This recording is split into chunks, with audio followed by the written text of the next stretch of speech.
اس طرح کے چیلنج کا سامنا رہا خاص طور پر جب آپ نے اینکرنگ کی اور فیلڈ میں آپ گئیں، سب کچھ ایزی ہوتا گیا یا کہیں مشکل آئی؟ ہاں جی دعا، چیلنجز تو بہت زیادہ ہوتے ہیں. میں ایک واقعہ شیئر کر لیتی ہوں. میں پروگرامنگ میں نہیں آئی چونکہ ظاہر نیوز کاسٹنگ کے الگ چیلنجز ہے، پروگرامنگ کے الگ چیلنجز ہے، اور پھر جو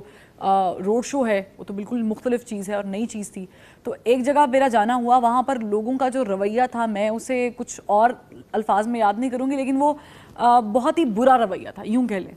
تو وہ اس برے رویے نے مجھے اتنا ہرٹ کیا یا اتنا برا تاثر میرے پہ پڑا کہ میں سید انصار علی نقوی صاحب شہید جو اس وقت ہمارے ہیڈ ہوا کرتے تھے ان کے پاس چلی گئی، اور میں نے جا کے بجائے اتنی، کیونکہ میں بڑی اسٹرانگ اعصاب کی خاتون ہوں، اس کے باوجود میں جا کے رو پڑی. اور میں نے کہا سر یہ جو کام ہے نا مجھ سے نہیں ہو سکتا، کیونکہ یہ بڑا مشکل ہے اور لوگوں کے جو رویے تھے یہ ایسا ہو گیا ویسا ہو گیا. تو انہوں نے مجھے ایک چیز کہی، انہوں نے مجھے کہا کہ اگر تو تم اس چیز پہ چھوڑ کے جا رہی ہو نا کہ تمہیں یہ کام نہیں کرنا تو ایک الگ بات ہے، لیکن اگر تم ڈر کے جا رہی ہو تو میں تمہیں مشورہ دوں گا کہ ڈٹ جاؤ اور لوگوں کو ویسے ہی فیس کرو جیسے وہ کر رہے ہیں. تو اس نے مجھے بڑا انسپائر کیا. کوئی ایسی ہرڈل جس سے آپ نے سوچا یہ یار میں غلط فیلڈ میں آ گئی ہوں، مجھے تو کچھ اور کرنا چاہیے تھا، یا پھر آپ کے ذہن میں یہ خیال آیا ہو کہ نہیں یہ تو بہت مشکل ہے، اب میں ڈٹ گئی ہوں، مجھے آگے بڑھنا ہے؟ دیکھیں دعا، اس طرح کے تو بہت سارے واقعات ہیں. ظاہر ہے کوئی چیز آپ کو آپ کی کمفرٹ لیول کے اگینسٹ پش کرتی ہے اور کرنی بھی چاہیے. تو مجھے جب میں نئی نکلی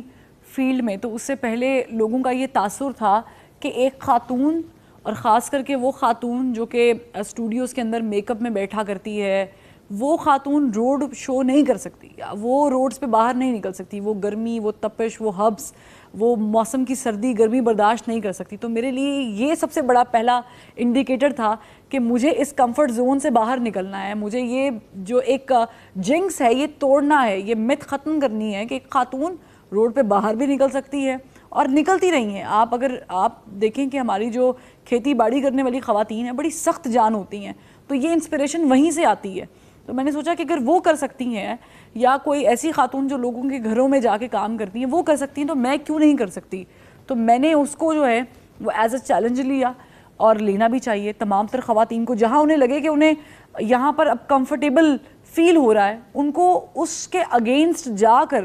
دے have to go against all the odds. تو میں نے بھی ایسے کیا، میں نے کوشش کی کہ میں یہ سارے کام کروں جو مرد کرتے ہیں، اور الحمدللہ کہ وہ کیے بھی جا رہے ہیں، ہو بھی رہے ہیں. اگر مرد آن فیلڈ یا آن گراؤنڈ کام کر سکتے ہیں تو خواتین بھی کر سکتی ہیں، اور میں کر رہی ہوں. مجھے اس میں نہ صرف مزہ آ رہا ہے، اچھا لگ رہا ہے، بلکہ مجھے لگتا ہے کہ یہ بہت دیر پہلے سے کر لینا چاہیے تھا، تاکہ ایسا جو ایک سٹگما لگ گیا ہے سوسائٹی میں ہمارے اوپر خواتین پہ کہ نازک ہیں، بڑی نازک خواتین ہوتی ہیں، یہ نہیں ایسے کام کر سکتی، ان سے یہ ایسے کام نہیں کروانے، ایسی خبریں نہیں پڑھوانی، یا ایسی چیزیں نہیں دینی، ایسے چیلنجز نہیں دینے. ان کے لیے میرا خیال سے یہ بڑا اچھا آنسر ہے کہ تمام تر خواتین جیسے کہ اگر امپائر بن سکتی ہیں، ٹریفک کے فرائض انجام دے سکتی ہیں، تو وہ کچھ بھی کر سکتی ہیں.